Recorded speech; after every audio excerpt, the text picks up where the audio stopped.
Good morning, everyone, and good afternoon, and a very warm welcome from Stockholm this morning. My name is Philippa Stanley, and I'm joined by my colleague, Dr. Benedict Kruger, over here. We are from Arup, based in London, usually, and we are looking forward to being your dynamic duo hosts for the session today. So we have a very special session for you guys today.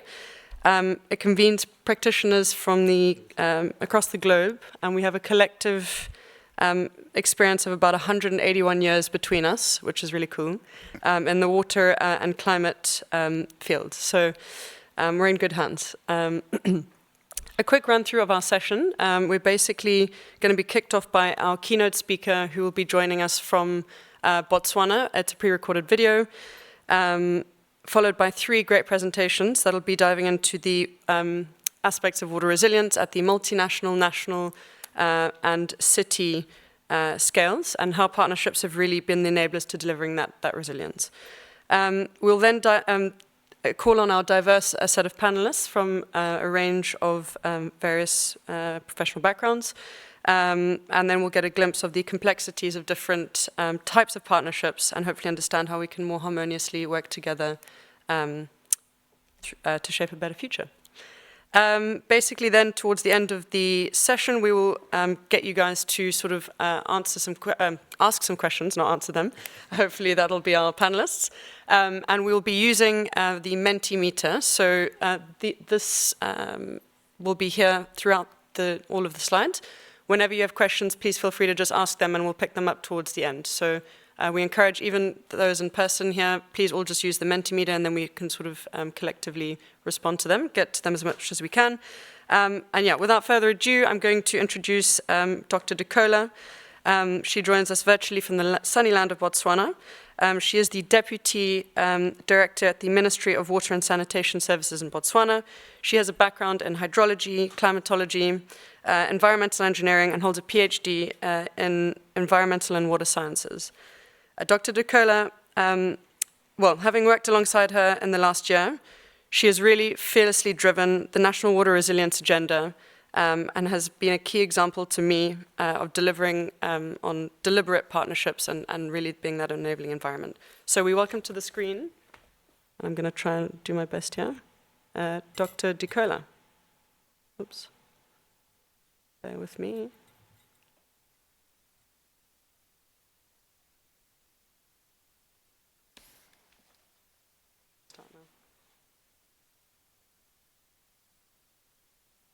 Ladies and gentlemen and colleagues, it is my profound pleasure, and I feel greatly honored to be accorded this privilege to address you in this important event of the World Water Week. My name is Dr. Decola, Deputy Director with Department of Water and Sanitation under Ministry of Lands and Water Affairs in Botswana. First and foremost, I want to thank each and every one of you for being here as we gather to engage into the pressing issue of delivering climate-sensitive water resilience through partnerships. Our shared commitment to this cause resonates across borders, transcending geographical and cultural boundaries as we unite to find solutions to the challenges that threaten our water systems. The impacts of climate change, combined with growing populations and the need for economic development, has already demonstrated to exacerbate the challenge of temporal and spatial imbalance of our planet's water resources. As we strive to ensure water security for present and future generations, it is essential that we recognize the interplay between these global forces and our local context. Colleagues, allow me to provide some key facts about my homeland, Botswana, to illustrate the depth of commitment to this cause. Botswana is a semi-arid country with spatial mismatch between water-abundant and high-demand areas.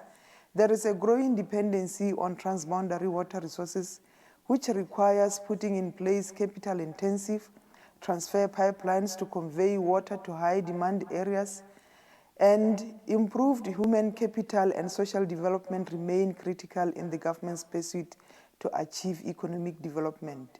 Water remains critical to facilitate all sectors of economy, which include mining, sustainable agriculture, tourism, and emerging manufacturing. As Botswana continues to develop and diversify its economy, we must face the significant challenge of ensuring access to potable and sustainable water sources for the nation's well-being.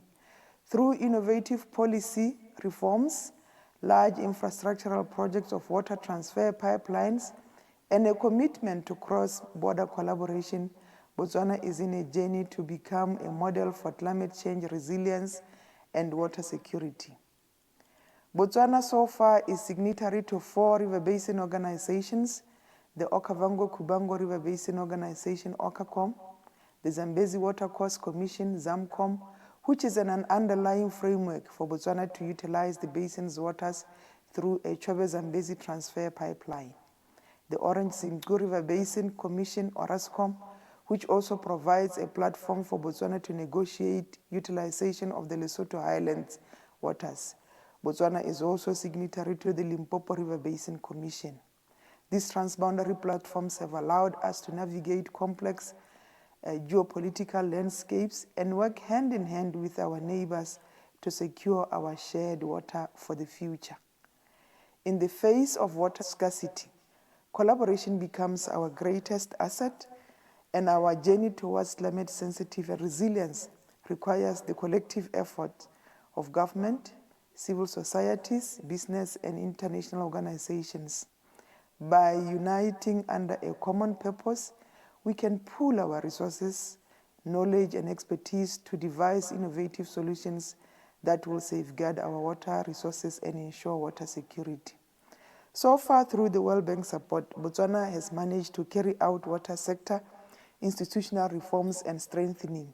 Botswana managed to review our policies, legislation, and strategies with a much closer consideration of climate change resilience and to ensure appropriate planning. Partnerships with private institutions such as our local DNK and Associates, ARUP UK, have so far enabled us to leverage expertise and resources from various sectors, resulting in more effective and efficient solutions of resilient investments for water security.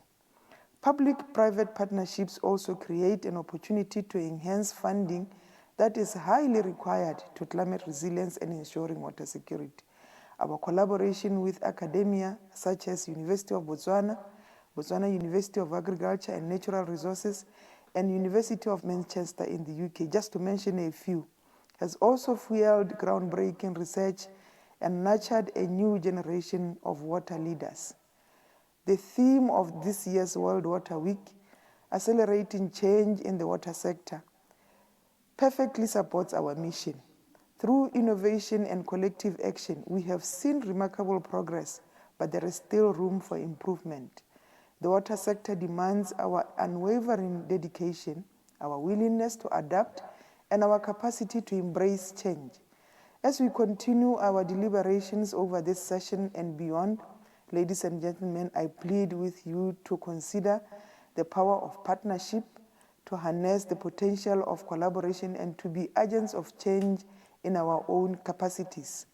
Let us honor the legacy of those who have worked tirelessly to bring us to this point, and let us pave way for more resilient and sustainable water future. And colleagues, in closing, I thank the organizers of this session for gathering us here today. Together, as we share knowledge, insights, and experiences, I am confident that we leave World Water Week inspired, empowered, and equipped to accelerate positive change in the water sector. Thank you so much, ladies and gentlemen.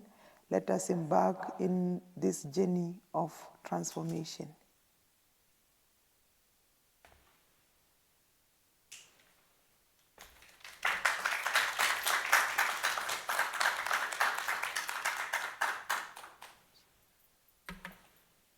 Thank you, Dr. Decola. Your keynote has really brought out the importance of partnerships to deliver on a climate-sensitive and resilient water future. And we will now move to our presenters, who will explore partnerships at different scales and from different angles. In terms of scale, we will work ourselves from the multinational transboundary scale through the national level to the city scale. And in terms of angles, we will be hearing about modeling and prioritizing investments. We will hear about the link between water and carbon, and we will also hear about urban water resilience. And first up, we will start at that transboundary scale, and for that I would like to invite Evgeny Matrosov. Evgeny is Head of Consultancy Services and Chief Operating Officer at Nexus Analytics. That's a spin-out company from the University of Manchester's Water Resource Group. It specializes in the development and the application of new approaches for multi-sector analysis of water resources management and planning. Evgeny has over 15 years of experience in research and consulting using decision-making under deep uncertainty methods. Recently, he has worked in the UK, in Botswana, Ghana, Armenia, Myanmar, and Burkina Faso. Evgeny, over to you.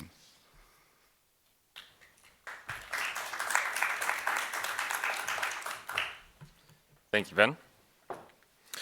All right, so I'm here to present how we can co-produce designs of resilient national and multi-country infrastructure systems. So when we do system signal assessment, so water resilience is enabled by the design and assessment tools that can help stakeholders learn about their systems and collaborate together. In practice, what does that mean?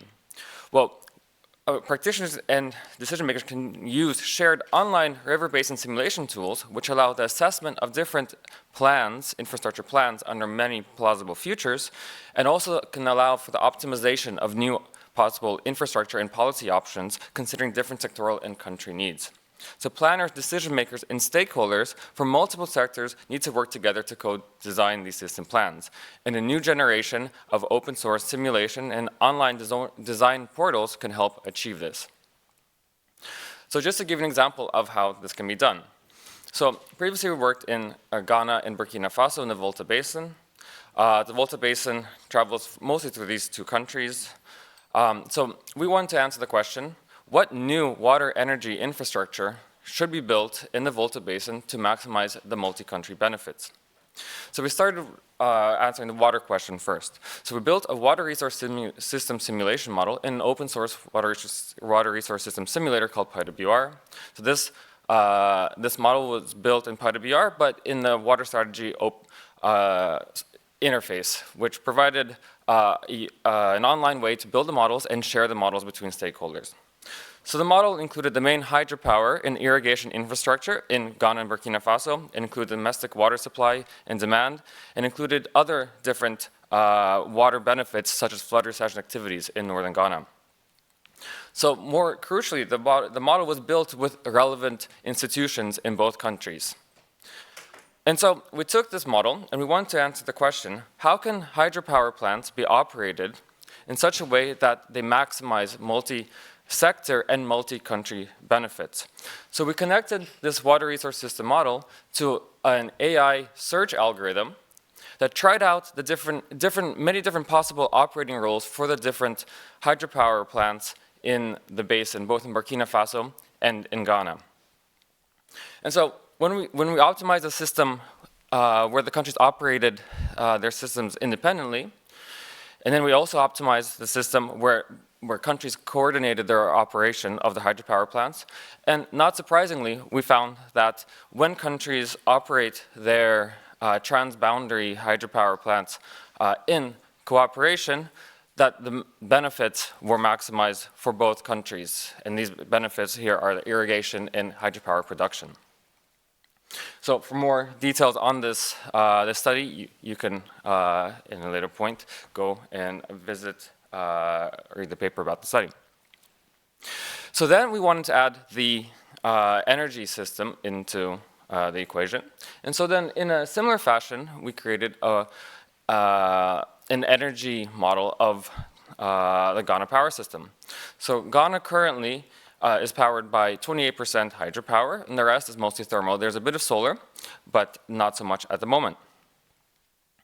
So then we connected these two models, so the water resource system model and the energy model, were connected using PinSim. This is just a Python network resource wrapper that allowed each model to be connected at the, in this case, at the hydropower stations, which produce power and also utilize water, but each model remained independent. And this mechanism allows for data exchange between the two different models. So just to give some background, in Ghana.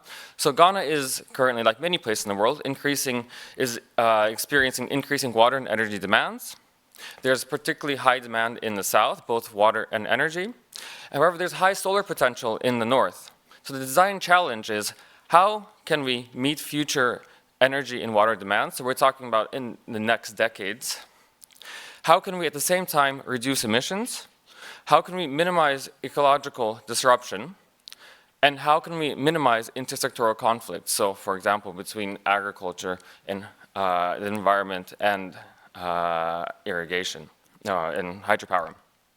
And so, looking at this from an engineering standpoint, we're trying to minimize capital costs and operating costs, minimize load curtailment, minimize CO2 emissions, minimize the impact on the environment, and maximize crop yields. And in the case of Ghana, we were looking at maximizing flood recession benefits up in the north. So again, we connected this model to a heuristic search algorithm, the AI algorithm. We tried out different policy decisions, so reservoir operating rules again, followed by renewable expansion, so solar, wind, and biogas, and also looking at transmission line expansion for the power system so that we can bring the energy from the north to the south where the demand is high. Just to show, so once we connected this model to the search algorithm, we get many designs out of it. Many infrastructure and policy designs come out of the search algorithm. So we can visualize these type of results in the multi-dimensional plot that we see on the screen right now.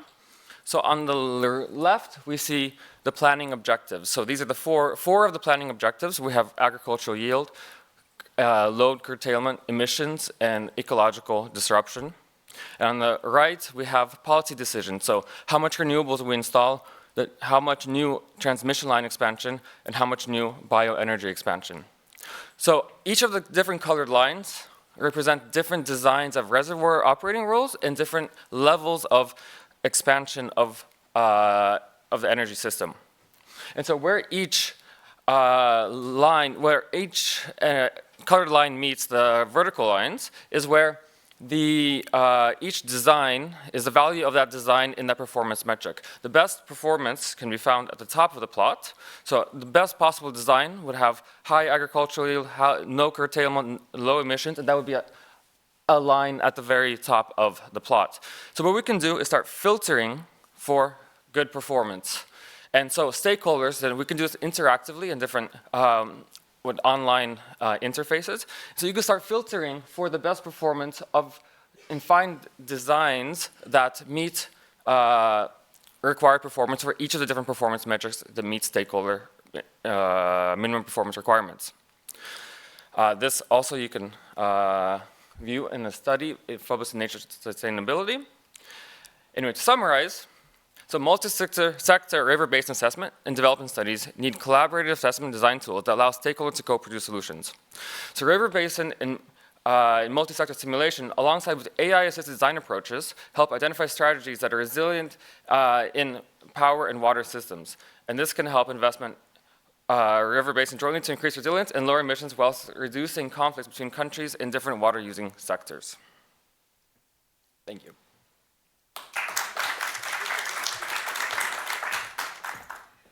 Hard to keep into 7 minutes, so well done, Kenny. Yeah, really great to see how these complex models, for me personally, is influencing the planning and infrastructure investments, that kind of thing. And we've been working closely in Botswana to sort of influence that up to 2080, so that's really, really cool. Next up, I'm going to invite Josh Weinberg, who's a senior policy advisor at the Alliance for Global Water Adaptation, AGWA. He mainly on water and climate. Previously to that role, he'd spent 15 years in SIWI, so he feels back home, I'm sure, as an expert advisor supporting governments, companies, and international organizations in the field of climate resilience, water, energy, food nexus, and nature-based solutions, to name a few. He's currently the coordinator of the Water and Net Zero Emissions Initiative at AGWA, and we really look forward to hearing more about that. So welcome to the stage, Josh.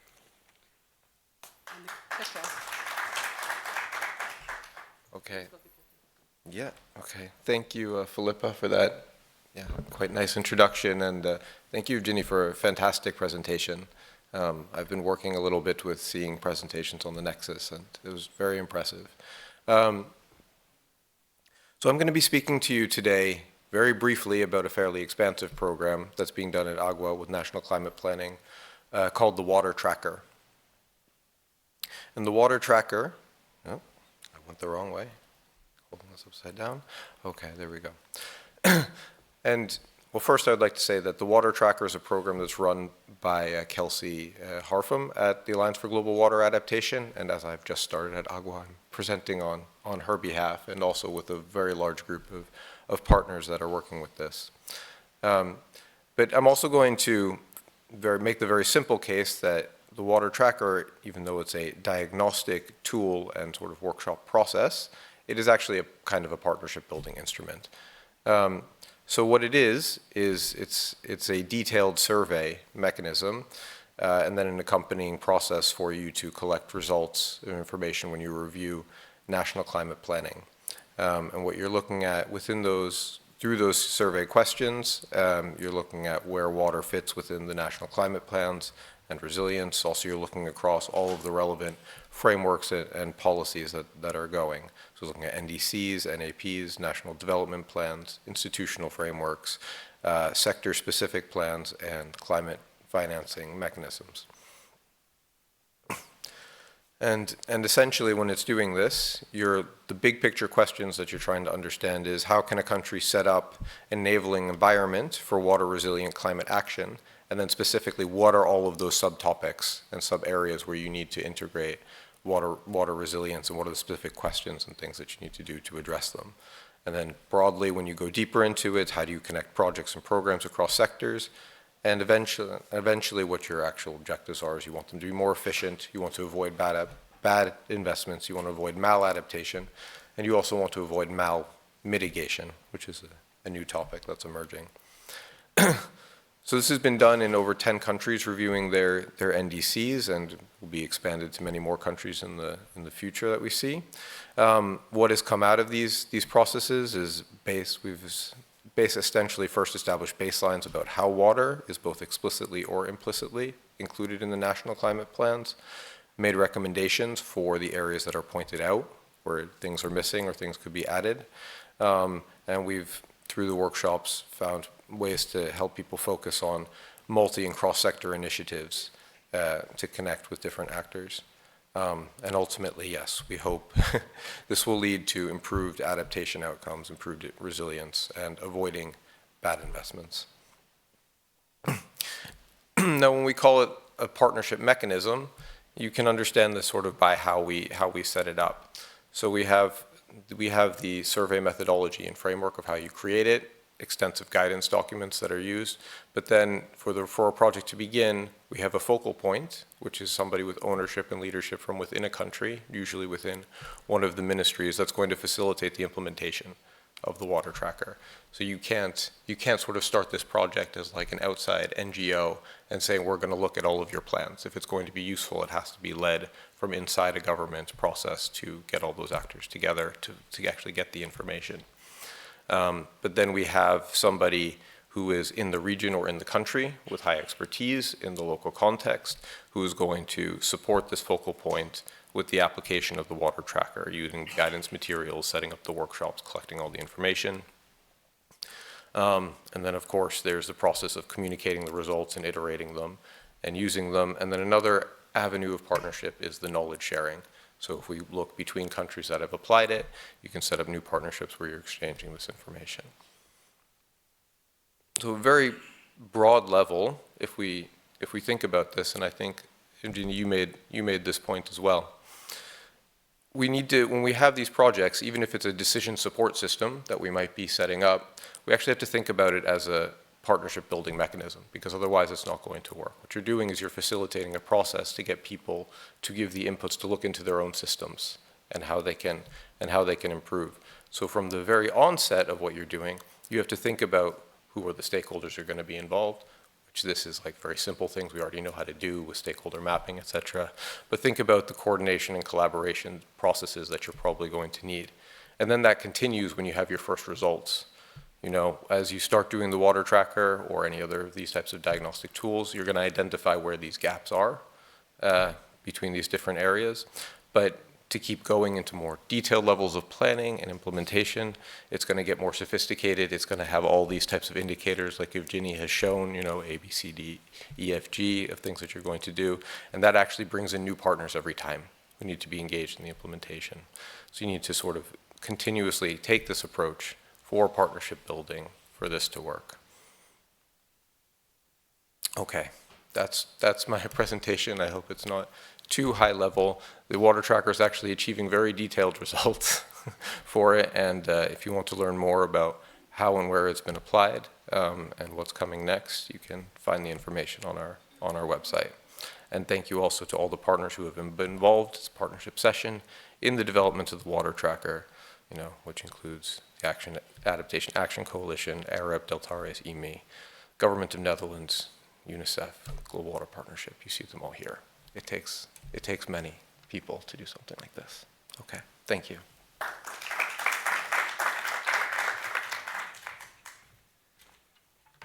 Thank you, Josh.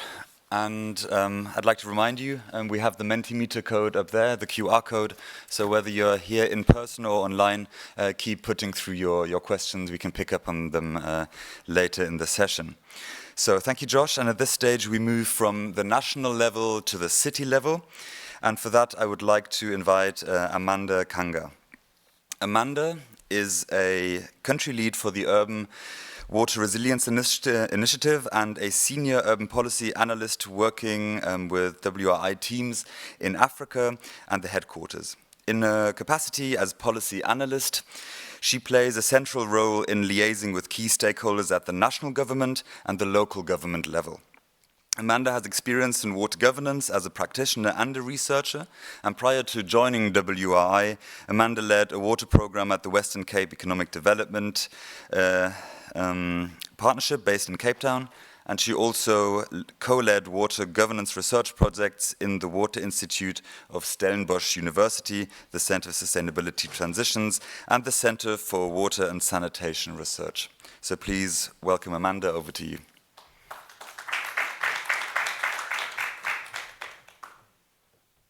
So, good morning, everyone. At this point, I have to accept that no one can get the pronunciation of my surname. It's Kanga, but for now, we'll stick to the multiple versions. So, I thought maybe to continue the conversation from this morning, I think we've heard from two brilliant initiatives that rest very much on partnerships, on engaging. And I thought it would be great to bring it down to a city level. Now, cities are very interesting in a sense that these are very much spaces with lots and lots and lots of partners, especially metropolitan cities. When it comes to water and sanitation in African cities, you are never alone, from local NGOs to embassies to development partners, research institutions. Everyone is involved from the global north, particularly in Africa. It can be a very populated environment. With the WRI, we recently started working in African cities. I say recently because most people know WRI as an organization that has been operational for more than 20 years. However, in Africa, we had just started being active in the past 3 to 4 years. Now that means that we're entering a space where organizations like WWF, Italy Africa, and some of the local organizations have been doing great work on the ground. And also we're entering a space, even though we are local practitioners based in those countries, in those cities, and from those particular countries and cities, We carry an American logo, and sometimes those global South relationships can be sensitive. So I thought maybe I would take you through the program we started in Johannesburg, which is the Urban Water Resilience Initiative, where we started working. We started working with the city of Johannesburg to provide support around building urban water resilience. Well, South Africa is a water-scarce country. Johannesburg is a water-scarce city. It's a city that sits at the top of a start of the water basin, which means all its water is pumped from neighboring basins as well as neighboring countries like Lesotho. And so water is a very sensitive topic. And so when we started working with the city, we knew that there was a need, but we also knew that there was already a lot that was happening in that city. And very key for us was to, at an institutional level, to figure out how we fit in the context or in the bigger puzzle of the many initiatives that are taking place in Johannesburg around water.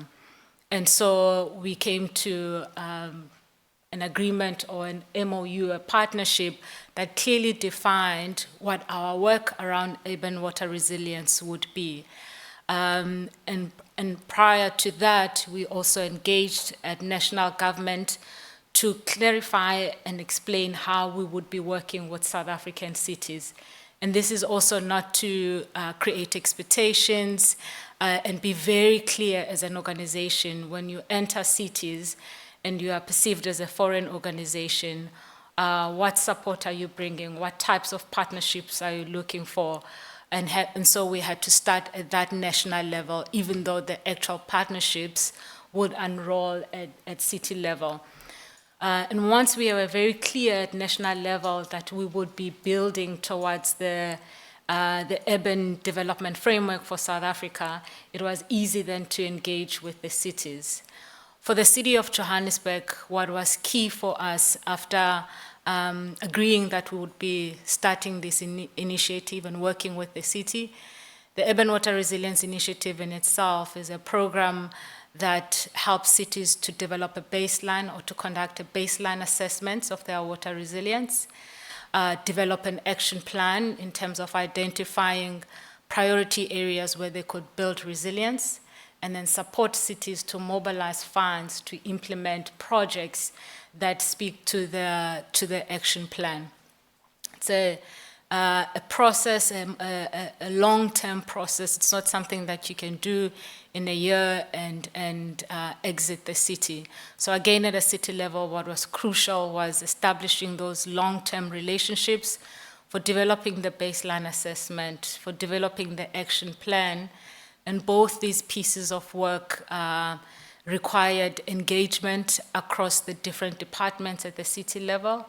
They required engagement with other practitioners in the city, consultants that have done the work, have worked in the integrated water supply system that provide Johannesburg with water.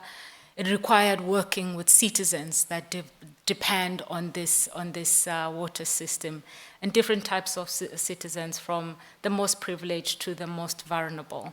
And so engaging and finding the right people to take us through this process within the city was crucial.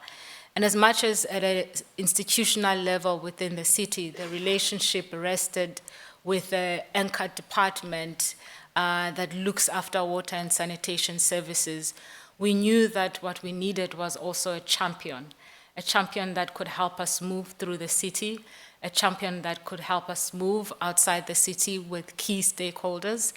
And so getting that was key for us, and a champion, and having that champion.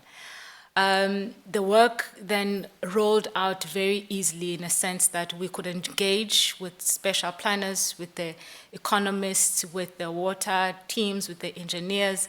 We could also engage with local grassroots organizations, and we were able to complete these two pieces of work. And now we are working with a multidisciplinary team within the city to develop various projects that speak to the priority areas, as well as start mobilizing funds. Now, outside that piece of work, I think we'll all agree, especially if we work in the city space, it's important to be part of a community of practice of organizations that are doing similar work. And that also increases a spirit of collaboration and not competing, and where there are opportunities of raising funds together, you get to do that with partners, but through building relationships, through being part of a group of practitioners that work in the similar space. So I'd like to end it there, but I think just to highlight again the relationships, having people on the ground, having people that are willing to spend more than what they had signed up for, to build relationships across different stakeholder actor groups in the city is key, and continuing to be invested in the sustainability, in the long-term development of a city we've seen is quite key. And to continue building a spirit of collaboration, partnership, as opposed to competing for limited resources that are really, really needed by the cities that we work with, especially in the global south. I will end it there, and I hope this was useful. Thank you.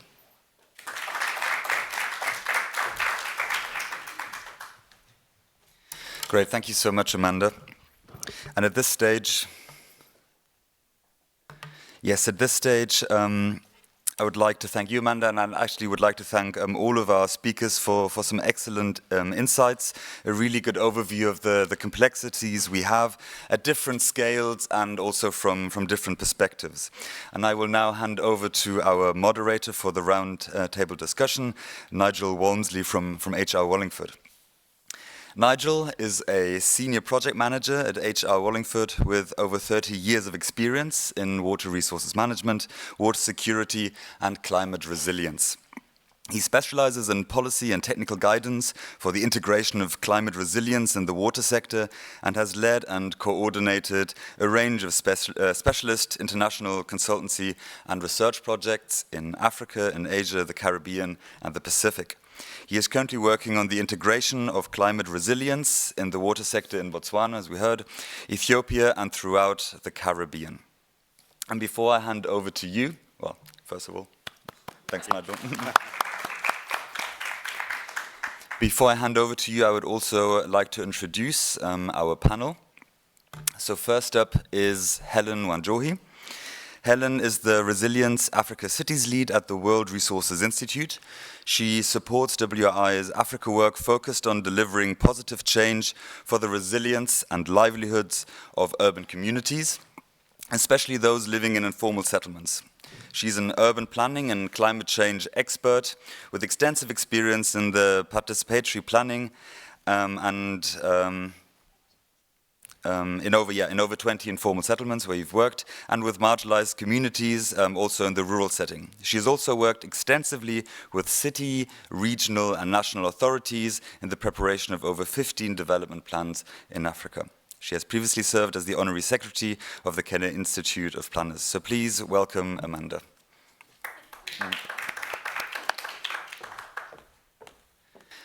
Next up is Leon Kapetas. Leon is a hydrologist by training. He is lead for climate resilience at the Resilient Cities Network. He works closely with cities to support them in the development and deployment of climate resilience projects. He is particularly interested in the integration of blue and green and grey infrastructure as a means for adapting to climate change, protecting natural capital, and meeting community development objectives. Leon has consulting experience in low, mid, and high-income countries. He previously worked as a consultant for the World Bank and a number of climate resilience projects with an emphasis on the Africa region, but has also worked in South America, always or quite often with a focus also on nature-based solutions. So please welcome Leon. And then I would also like to welcome back two of our speakers, so Evgeny and Josh. If you can meet us at the front too, I won't have to introduce them. But with that, I'll hand over to you, Nigel. Thank you. Thank you kindly, Ben. Thank you. So already this morning we've heard many examples of active working partnerships, and I think in this discussion we'd like to drill down a little bit more into some of those, understand some of the principles behind them, and basically learn lessons about how you can achieve successful partnerships, and in doing so sort of accelerate change, perhaps what works well, what doesn't, etc., and what might be missing. So Leon, you didn't have the opportunity for a presentation, so I think my first question is really linked to participation and inclusiveness in partnerships, and how can we ensure that partnerships are inclusive, and then bringing in the sort of angle of equity within that. Thank you. Yeah, thanks, Nigel, for the question. So I think I would first like to define partnerships. I'd like to break down the question a little bit. I'd like to use a broader definition, not just a partnership, like let's say a project funded by a funder or a donor between resilient cities and ARP. I think that's clear, they can work together. I think a broader definition includes all the stakeholders with whom we will collaborate during the course of a project, whether they're funded or not funded, but they have an interest in the project. So for me, that's the partnership. And that includes metropolitan areas, like was mentioned, includes the city scale, different departments in the municipality, down to local community groups, and every citizen who will participate in activities. So how do we ensure inclusiveness? I think we need to first recognize the value of inclusiveness, which is not guaranteed. Inclusiveness and equity has been the word that we heard the most times, and collective action in the last few days, but it's hard to get the grips in practice. I think identifying the value, why do we need it? Because it gives better social, economic, and environmental outcomes from our projects. And to do that, we need to have an extensive stakeholder engagement. We need to understand the needs. We need to understand the expectations, work with the stakeholders, and see what contributions we can have. And to do that, we need to adapt to them. They don't need to adapt to us. So we're looking at accessibility in representation, not just physical presence, but actual representation. These are important considerations. And I'd like to mention an example from one of our new projects funded by Zurich Foundation. We're looking there at community resilience. So we're really working with communities, sub-city level, so at a neighborhood scale. And originally we thought, okay, we got funded, we got the funding, let's start working. And then the questions come, which community to choose? Do we ask our Chief Resilience Officer at Greater Manchester, or do we need to actually, and we do have to, engage with the communities, explain the project, understand their interest and priorities? So that means we need a lot of expertise and time to do that. That's resource intensive, and we need to put this in our work plans and be very intentional about it. And just to close, we're now working in a process of what do we mean by community? Is it a geographic term? Is it a matter of the different demographics? How do we work towards community resilience? Does it mean we need to engage with a representative sample of the population, of the households? If it's heterogeneous or a very homogeneous sample, how big is this? So there are a lot of questions that it's a Pandora's box, but you need to open it. Yeah, thank you. And you mentioned there that these partnerships can be very large. They can and be it maybe very large. leads on nicely for a question for you, Helen. With these large partnerships, how can you make sure that the voices of the smaller voices come out within those partnerships? How is that arbitrated within the partnership itself? So welcome your views. Thank you. Thank you so much, Nigel, and thank you once again for the invitation to speak on this panel. I think from our lens as WRI, we recognized the power of advocacy and the power of collaborative action, and that's what, using our experience, I think I'll draw from that. This is how we ended up catalyzing the formation of what is called the African Cities Water Adaptation Platform, so the AQUA platform. So this particular platform aims to push for, a pan-African push for urban water resilience in Africa. And so for us, from our perspective, one of the things we recognized even before we come to the equity element was the requirement that, to the importance and the power of having a diversity of actors and partners within the partnership, but also a diversity of the skills of the level of partners that would be involved within this particular partnership. So in our case, we had, we recognized and engaged regional institutions such as AMCAO, the African Ministerial Council on Water. We engaged, we came lower down to city level, the cities themselves.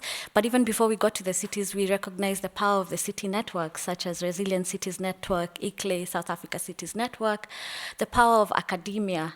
So we have Future Water Institute at the University of Cape Town, the Africa Center for Cities.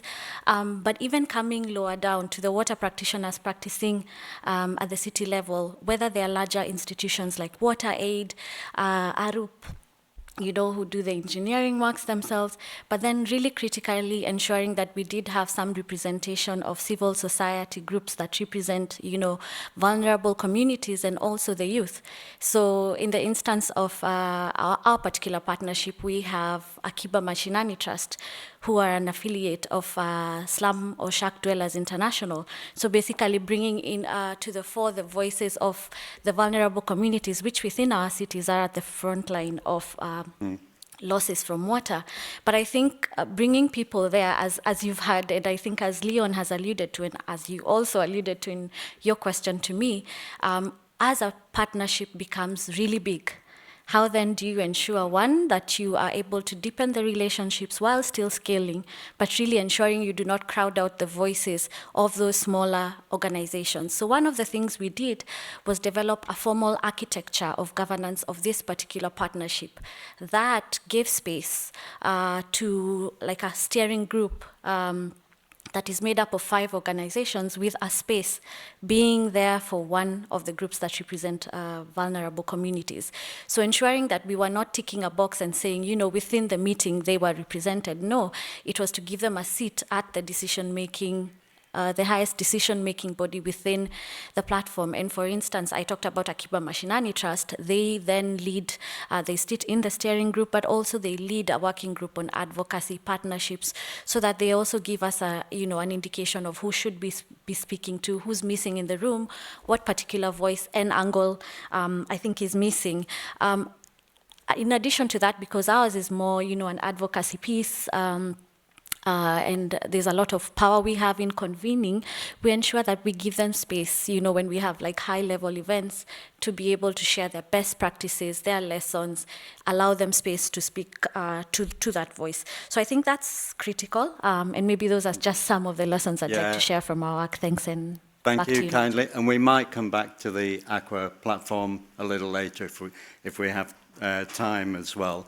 And then thinking about the makeup of partnerships, you've mentioned between the two of you many different types of partners, and obviously it varies at different scales, different geopolitical contexts, etc.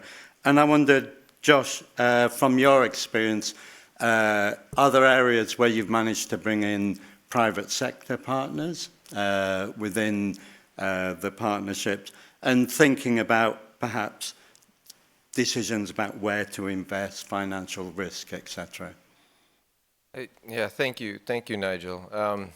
And as a segue into that, I'm going to talk about something a little bit different and then get there a bit.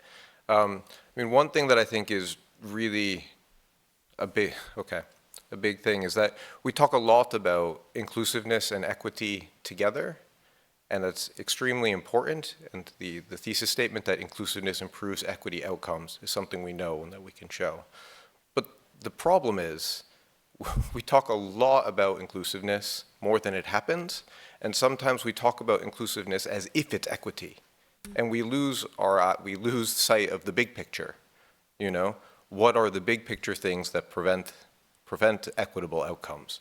You know, and I think financial risk is the thing that leads to investments in protection, right? But we know that those investments in resilience are going to favor places with more economics at stake. So I think this is something like we really need to look at in the big picture. You know, when we talk about resilient cities, how are we going to create partnerships that either subsidize or enable us to have different ways of looking at things so that we can actually invest in protection based upon the amount of people there or the areas or the settlements as opposed to the amount of money. You know, if you look at the big analysis, they will say Miami and Shanghai are the cities with the biggest amount of climate risk, not Bangladesh, you know, based upon the people and the actual vulnerability, to like really oversimplify it. You know, and then which neighborhoods in those areas? It's going to be the financial district that they're going to prioritize first. So I think one of the things that you'll find here is, well, if we're going to understand how we invest, we need partnerships with the insurance sector, you know, to evaluate this in a different role. So there's going to be a lot of new areas that we're going to find we need, but also how do we create those partnerships that are going to enable us to change the structure so we can invest in resilience that's based upon people, it's based upon, and we'll stop the patterns that we would expect to see with resilience, where places that become resilient are going to be the places where people with more resources live. Places that are not resilient are going to become the places where people without resources live. You know, so I think we need to think about this in the big picture. Okay, thank you. And maybe that flows on about where to invest as well. It's sort of connected with sort of co-production of solutions. And Evgeny, you presented some very technical work, and I'm interested in a way how that practically is used to build consensus within the partnerships, but also not just consensus, but buy-in from the different partners to collective solutions. And I suppose it's then the angle of trust within that. Yeah, so trust is a very important thing. Without trust, we cannot plan. Without partnership, we cannot plan. So when we build models, for example, we need buy-in into the models. And so how do we get that? Well, we build these models from the ground up. Sometimes it involves translating existing models or using the same models. But then we use the stakeholder relevant institutional data that is given to us by the stakeholders, by the institutions. We put that data, we store that data in the online database where the models are stored. These are stored in a secure way, much like our emails and our different email accounts. And then, so we build the models together with the institutions. So we incorporate their data, we calibrate the models against historical data and so on. But then, crucially, we share the models with the institutions, with the decision-makers institutions, the modelers institutions. So with a secure login, anyone who has access to the model, who is given access to the model, can run the model, can edit the model, can scrutinize the data in the model and see whether the model actually represents their system with fidelity or not. And then also what we do is because we use open source software, we can incorporate the performance metrics, specific contextual performance metrics that are given to us by the stakeholders or institutions and relevant parties. So if we can incorporate, so rather than having generic metrics that can be just general resilience, reliability, cost, all of these, we can actually customize the model to the context, to the institutions. Okay, excellent. Thank you. And interesting, so that sort of shift from data to information to knowledge is sort of going on in there. And I wondered, Leon, from your experience with the RCN, etc., but what's the role of knowledge exchange, but then moving it further to sort of sharing of experiences and lessons learned, and how that provides some feedback within that sort of partnership loop? Yeah, knowledge exchange is a core activity for our network. Okay. And knowledge exchange, before it happens, we need to capture knowledge, and that's quite an important bit. Even within the same city, we find that sometimes the city is not able to upscale because they haven't created a blueprint. So we support them, and we have discussions on how they can create a blueprint of best practice so it can be upscaled within the same city. And then we're looking also at transferability, and to do that, so transferability I refer to city knowledge exchanges, and that basically involves, we can act as conveners, bring the cities together, because cities learn better from other cities. They're very like-minded officers. They don't see, for instance, the very technical parts. They might not be interested in that, because somebody will do this, but they will be interested in how these solutions can be taken up. So we're not just interested in the best practice, it's the how this best practice was created, the opportunities and the challenges of the best practice. And we also connect cities to experts, so that's the more technical work, like the work that was mentioned. So that's a good combination through which we have capacity building. And just to mention an example, why knowledge exchange is important. In Rotterdam, we have which is a front-runner city in blue-green gray infrastructure. They have created water squares. We had a delegation from Surat. They saw the solutions 5 years ago. Now they're implementing this in India. So there's a long period, but it's necessary to have these exchanges, because not every city can afford to fail. Their funding for them might be more important. So it's not easy for everyone to innovate. Not everybody can be a front runner, but it's very good to create this kind of learning exchange between front runner cities and learning cities, action cities. Excellent. Okay. And I'm also interested, so we're now going down the sort of implementation side of things. And perhaps, Helen, I don't know if that moving from planning to implementation, what's your experience from WRI's perspective?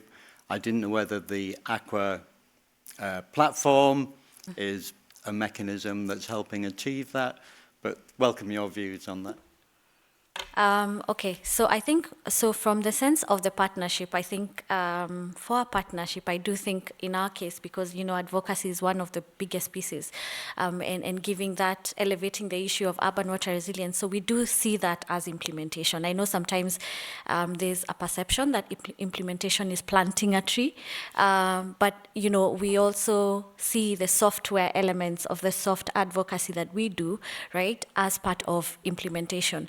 But of course, one of the challenges of when you just do advocacy is eventually there's partnership fatigue. I mean, people get tired of talking. And so for us, there was two pieces of this particular piece of work. There was the Aqua platform, which is, as I spoke to, was, you know, the coalition of partners. But then on the other side, you know, collaboratively, WRI and partners have developed a blended finance instrument called the Aqua Fund. So this particular fund was to have, you know, to be a pool of funding available for cities for, you know, early stage project origination, and in some cases implementation of particular projects, right? But then that the platform would be a technical assistance vehicle, so would have like a preferential relationship with the fund. So as it was launched last year, so I think we're still in the fundraising, you know, space, but we have begun working with local partners to deliver, you know, to begin work in cities. So there are some things I think that will be announced later on, you know, in this year. But the work will begin in pilot cities, in Rwanda, in Ethiopia, and in South Africa. So there will be some work, and I think from that sense, there's the power of, you know, beginning to show like proof of concept of what people together could do. And what the power of advocacy could begin to unlock in terms of finance, because I think that's the other challenge, that to be able to do actual implementation, it requires, you know, it requires financing, and that's a really, I think, critical element. But also there's, as you move towards implementation, then you begin to need to formalize some things, right? We're a coalition, but then if, for instance, a member has to do something in a city with another member, then there's a need to begin to formalize that and maybe require, tools such as partnership agreements. But then there's also the downside that if you're too rigid, if you make a partnership too rigid, then that could also impede implementation. So I think those are the things that as a partnership we're ongoing, designing how would that architecture look like? How would we arbitrate, who works with who in the event maybe they can offer the same services in a similar geography. So that's where we are. And I think for us, we have kept it flexible, creating an architecture that provides some guidance, but then is also flexible and willing to change, adapting with the different situations that we find ourselves in. Thanks. Okay, excellent. Thank you. I just want to step back and are we getting questions in on the Romantic? I wonder whether it's a nice point to maybe switch to questions from either from yourselves in the audience, but through the Menti system. And for those online, very much to get the people who are online engaged as well. And maybe for this, Amanda, could we perhaps ask you just to join us on the stage in case there are questions linked to your earlier presentation? Okay, I think I'll start off with some questions that are coming through online, and I'd like to encourage you to keep using that QR code if you want to put forward any questions. So I'll give you I have one for you too, Amanda, but I'll start off with one for Josh, I think, and the water tracker. How has it been taking the detailed tracker outputs, you mentioned that it also has quite a granular perspective, into clear actions and next steps, and communicating that to wider stakeholders than just the focal point? Okay, so I'll do my best to answer this question, but again, I should have put a big picture of Kelsey Hafram here instead, because I haven't actually worked on the tracker myself, so apologies for that. But, well, first of all, it's not that the results are only for the focal point, so the focal point will have to be doing the coordination between all the other ministries and plans. I think the first level of what happens with the water tracker is like a fitness test. So you are checking all of these different areas, and then you're looking at the implementation plans. So the next level will be how these come into actions and what investments you would make, what changes to the policies that you would make. So we are, I think probably within each country, that is a next step down in the process. But what you've seen is sort of notes and revisions in a process where they're actually evaluating at these levels, at the NDC level, at the National Adaptation Plan level, and also with the sort of ministerial sector plans, where they're missing these things and what types of investments will need to be made. But if you send us an email, whoever wrote this question, we'll give you a good answer. And I can also take another question from the online audience. We have another question here. There's a lot of interest for the work that Nexus is doing. One question here is about how difficult it is to get stakeholders from different countries, officials from different countries to work together, especially when you're working on transboundary issues. And the question is how difficult is it to get them to work together, and are there certain agreements in place to facilitate that engagement? Very good question. So it very much depends on context.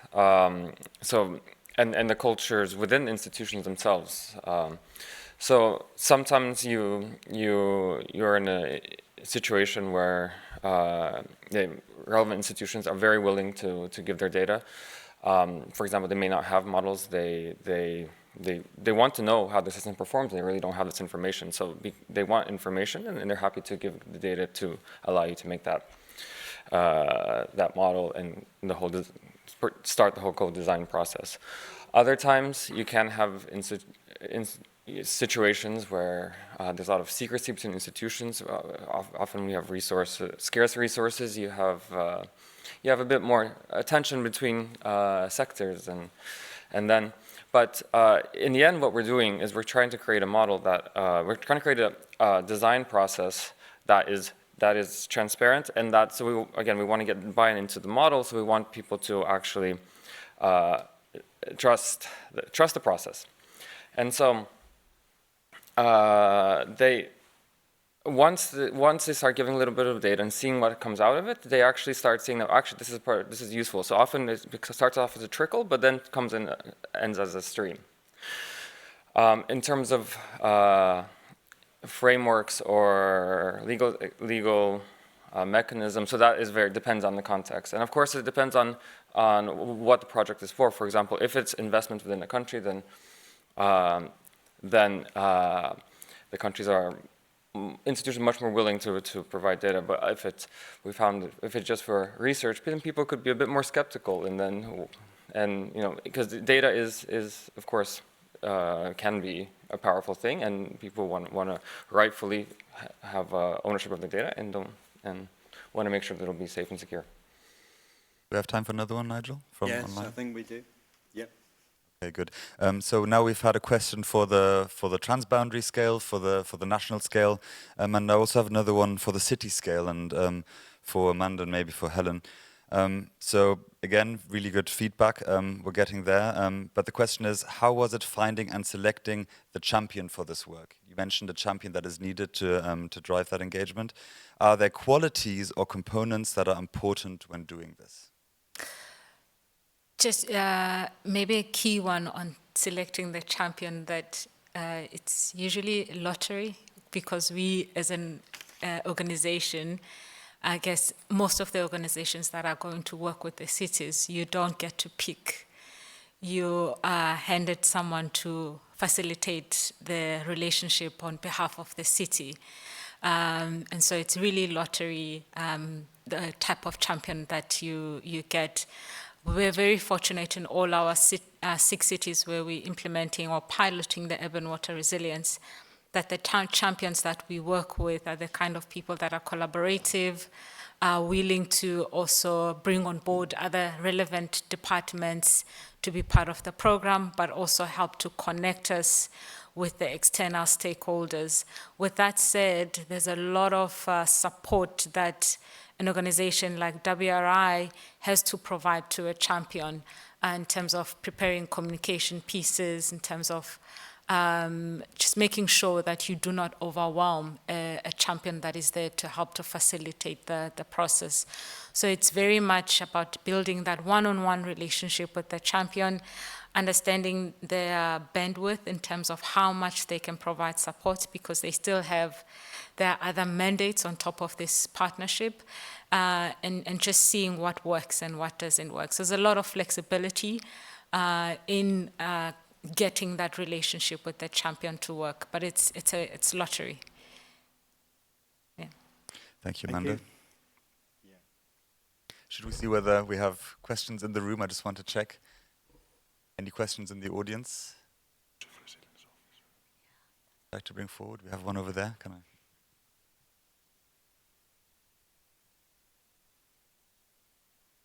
Thank you very much. This has been a really interesting discussion. My question was about the model as well.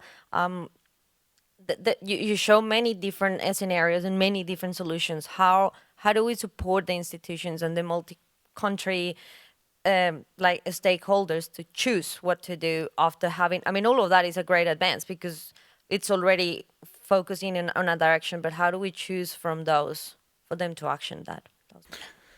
So, good question again. So yeah, so we include, in the design process, we include many performance metrics, and each of the performance metrics represent benefits for the different stakeholders and sectors and so on.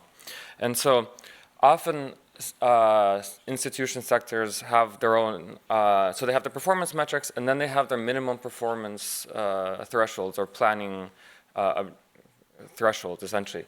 And so within, you end up, as you saw, thousands of different designs. But so you can actually just start filtering these based on the performance measures, and you can see how quickly, especially when in an infrastructure system where you have scarce resources, you can get some trade-offs, synergies hopefully, but you can get some trade-offs. So when you start filtering from minimum performance in all the different sectors, so high agricultural yield, high engineering, public water supply reliability, high hydropower, you'll see that the thousands of different portfolios start reducing very, very quickly. And then of course it comes to the decision makers start discussing what to do with the portfolios that do remain and how how to move forward from there. Thank you. I have more questions as well. That might be a general question to each of you or those who have got a strong view about it. But obviously, we're talking about resilience in the water sector. It's a long-term journey. It's something that takes a lot of effort and time to get there. But the partnerships, how can partnerships be sustained into the future? And are there any key lessons that you've learned along the way within your own partnerships? And maybe I'll start with you, Amanda, if you're happy with that. Yeah. I think just to build on something that my colleague Helen raised, that partnerships require resources, especially long-term partnerships. To sustain them, you require resources, especially at city level where you don't have to physically be in the space, but there's a lot happening, and so if you are absent, a lot can change within a short space of time. So having someone present, having someone making an effort to touch base with the partners, to share, report, this is where we are, keep on reminding everyone about the bigger plan, keep on assessing some of the institutional political dynamics that change. For example, in South Africa and Rwanda, we have elections coming up next year. You need to keep a watch on that, see if priorities shift, officials might be changed. It requires a lot to keep all of that going. So I think that just that level of commitment in terms of getting capacity to hold and maintain the relationships. Secondly, I think it requires also just having a broader interest on the city itself at a city level. And so that element of being involved in the community of practitioners that are doing similar work, be research, be development agencies, be sister or brotherly organizations, but just to be part of a community and to be known that as an organization, this is what you do. People can come to your organization to request for support, for partnership, is quite key for those long-term relationships. And lastly, relationships are about institutions, but ultimately they're about people in institutions, and people in institutions come and go. So to be able to anticipate that and to be able to build or put in place proof systems that when people leave and exit, they don't walk away with their relationships and partnerships, that there are people on the ground that can take forth and continue with the partnerships. So some of the key things to consider for long-term relationship for sustainability issues. Thank you, Amanda. Yeah, do you want to add something? And Leon would like to say a few words as well. Okay, yeah. so I have a few points. Let's see if I can put them together coherently. I think it would be, so if you think from the national level, for government level, or sort of maybe in the bigger picture again, I think it's important not to just think about these sort of natural and positive partnerships, but the actual difficult partnerships that are needed and need to be pushed. And what is a partnership, or what creates a partnership? It's when you have, yes, integrated goals, but also like integrated failure, you know, where you're where you have to work together and succeed together and you're reviewed together.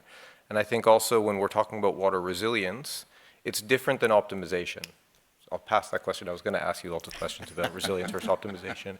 But, you know, optimization is easy to get on board with, right? How do we get the most? How does everybody get the most? If you're moving to resilience, you actually have to first accept that I'm taking responsibility for different types of risks that I don't need to if we don't talk about it. You know, so you're taking on board different responsibility, and that's not something people naturally do, and particularly not in government. That's something that needs to be put on you, right? And so when you have new goals to new institutions that have to integrate this, then they need to partner with somebody else, and you need to actually put that into motion. That takes action from the national government or people in positions to do that. So I think that's really important when we think of governments think about that, and when we're working with governments, we think about how we're actually pushing this, and we work with institutions. We talk a lot about behavioral change, but we think about the individual level. We really need to think about that at the institutional level. You know, how do you push it so they have these mandates, so they're along those lines? Yeah. Okay, you look like you want me to stop talking, so I'll just stick to that one. Thank you. Leon, you wanted to add Yeah, just a want few to points? Yeah. here. I think it's important to say that a partnership can evolve. Some partners can step out, some new partners might be needed. And that's why for us, with our cities, it's important that the project, the program, if it's larger, is owned by the city. Usually that's why we want to involve the chief resilience officers, the resilience office, which has these connections with the administration, the management, the different technical departments, but also with the political stage, and has a buy-in in the city. They're a very strong player there. So we want this ownership by the city, and that helps the partnership keep on going and renewing itself. Excellent. Okay, I think we've run out of time for the questions. So just like to summarize, it's very difficult because we've talked about many different contexts. But I think one of the things is we're clearly saying that one size doesn't fit all, and that these partnerships are tailored to different contexts, be they geopolitical, be they national, different levels, etc. But there are perhaps a number of core principles in there that make partnerships function and function well. And some of the points about shared commitment, leadership and champions, inclusiveness, equity, but not to confuse them. I think there's lots of subtleties coming through from the excellent responses to the questions here. Enhanced capacity, a collective action focus, but really focusing that on the institutional capacity, very much so that it retains their co-production, consensus building and scaling up, and then the knowledge sharing, lessons learned. And then finally, I think this thing about long-term processes, and actually that they need to be resourced, but there needs to be ownership to actually continue that action and that shared action into the future. So there is a very simplified summary. There's a lot of subtleties there. But thank you kindly, panel. Some excellent interventions there. I've learned a lot, and I hope the audience has as well. And from very practical contexts. So that's what I like. Yeah, practical and pragmatic. Thank you, Nigel. Thank you. Thank you, Nigel. Thank you. Thank you.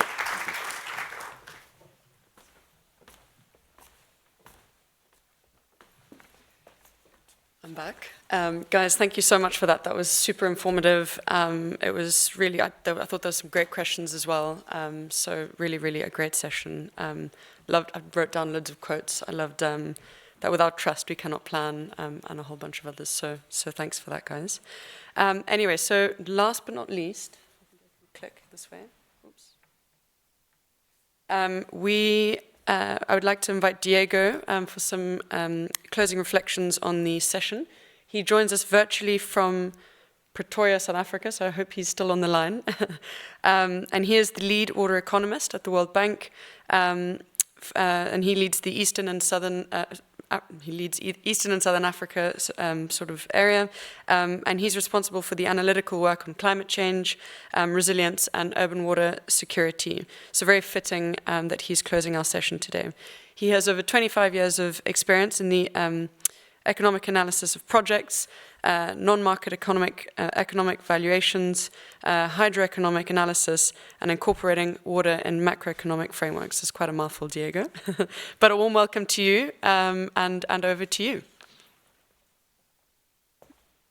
Thank you, Philippa. I hope you can hear me from there. Yes, all good. Perfect. Thank you. And many thanks for the invitation. I'm very, very sorry that I could not be with you this year. I'm based here in Johannesburg, in Pretoria, in South Africa, working in Southern and Eastern Africa. Working actually with many of you on this issue of incorporating resilience into our planning processes that we work with client countries and also with investments. How do you incorporate decisions, resilient investments into the decisions of utilities and cities and also at national level. We heard a lot of very interesting presentations, and also I think the discussion was extremely enriching. We constantly been saying now for many years that the issue of partnerships should be taken extremely seriously, particularly now when we are working with very complex challenges, and we try to incorporate this notion of resilience into our everyday work. I think one of the main issues that we have to think about when we start working, whether it's a national scale or transboundary scale or even at a program level, is that we have to define very clearly what kind of partnership we need to build and for what and for whom. What are we trying to address here? What are the problem statements are we trying to address before deciding what kind of partnership we're trying to build, and ultimately who are we trying to benefit? And as some of the panelists said it very clearly, these issues of inclusion and diversity and ensuring that all voices are properly heard is not a trivial question, and it's not a trivial exercise to conduct. The context specificity is also critical. Not all partnerships can be designed the same way, nor built the same way. And we need to understand that context before we embark in a process of trying to identify what that partnership may look like and what are the key actors that have to be part of it. One aspect that we learned throughout the years in many of these exercises is also that we should not underestimate the process and also the transaction costs that are required to establish robust and sustainable partnerships. We want these partnerships to be obviously as encompassing as we can, inclusive as we can, but a critical element is also what are the boundaries of that partnership, and how do we ensure the sustainability of either the entire partnership structure or a part of it.